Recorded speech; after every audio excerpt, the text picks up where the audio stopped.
Hey everyone, for today's fundamentals video, we're going back into web and app design, saying that this process can be used similarly for planning out advertisements or animations or pretty much any kind of design. Today, we're talking about wireframes. For a start, we'll go a bit into what a wireframe actually is. Wireframes are, simply put, blueprints for a web design.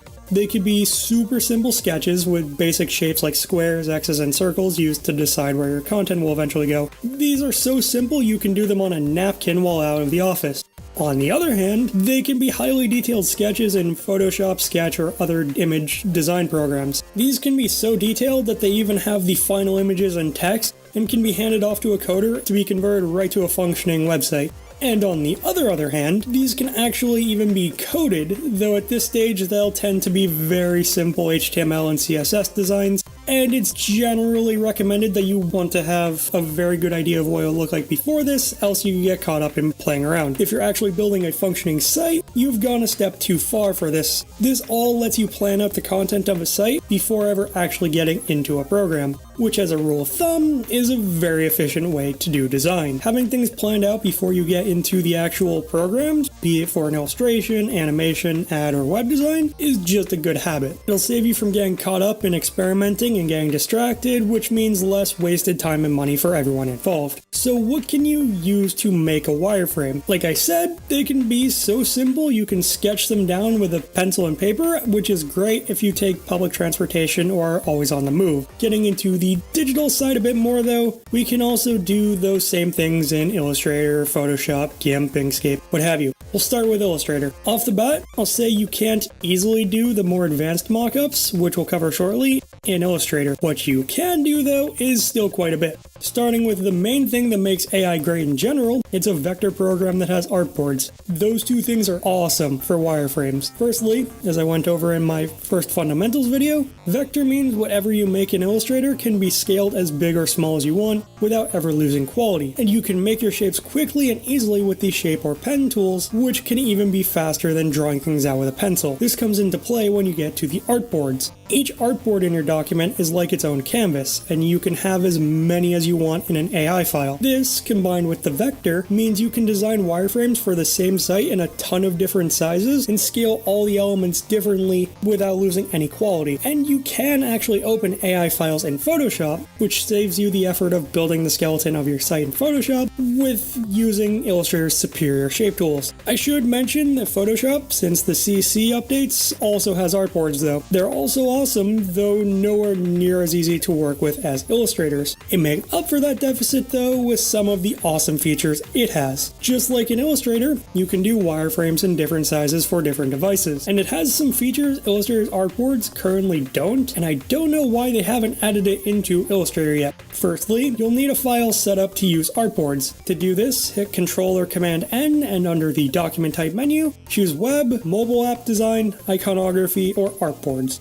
These are all going to give you a file with the artboards. Alternatively, in a pre-existing file, you can click and hold on the Move tool and select the Artboard tool from that menu that opens, or just hit Shift-V. With the Artboard tool selected, it'll automatically become an artboard file. For those features I mentioned to begin with, when you use the artboard tool, you'll see plus symbols show up on all four sides of any artboard that you've had selected. This lets you add as many artboards as you want by clicking on those symbols, and they'll be spaced and sized the same as the original artboard. While you can do this by clicking the new artboard button and clicking in Illustrator, it's a nice thing for adding a bit more speed to the whole process. Also, you can choose an artboard and change the sizes based on a preset menu. This is also a thing you can do in AI, but Photoshop actually has more preset options for everything from common icons to multiple different device and browser sizes. But it also has some things that are exclusive just to Photoshop. The first of those is the ability to make exact copies of content between your artboards.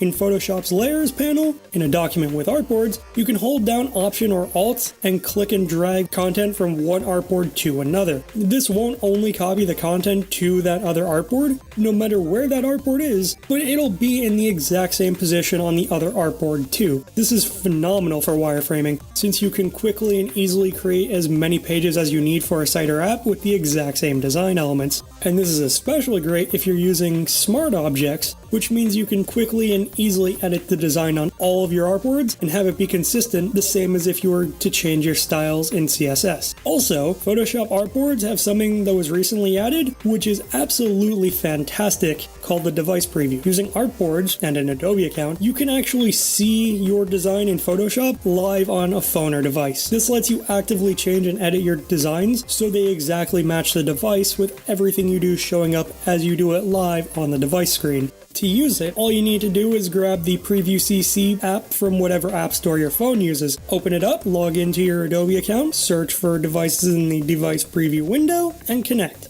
Particularly for app designs, this is unbelievably useful, and it's not something Illustrator can do as far as I'm aware. You can also use the preview of Experience Designer if you have the cloud. This lets you take things a step further than even Photoshop's device preview by letting you actually design working prototypes where buttons on an artboard can act as working links to other artboards. Unfortunately, at this time, I haven't done enough testing with it to speak at length about using it, but I do highly recommend experimenting with it if you've got the access. Whether you're using Illustrator, Photoshop, or a open source graphics program, there are also a few other things that are in all of them that can come in really handy for these. Up first, we've got grids. These are rulers used to break your artboard or comp into equally spaced blocks. If you look at web designs, you'll find that they're all based on these kinds of grids, so they remove some of the guesswork on how to space everything out. To use them in the Adobe programs, go up into the View menu and go to the New Guide Layout option in Photoshop, or Show Grid in Illustrator. Moleskine even makes grid paper notebooks if you prefer doing your planning on paper too. Using those guides, together with the shape tools in your program of choice, you can build up boxes for where your content will go. Common symbols will include things like rectangles and circles for buttons, triangles for video content, and squares with X's for images. On top of everything,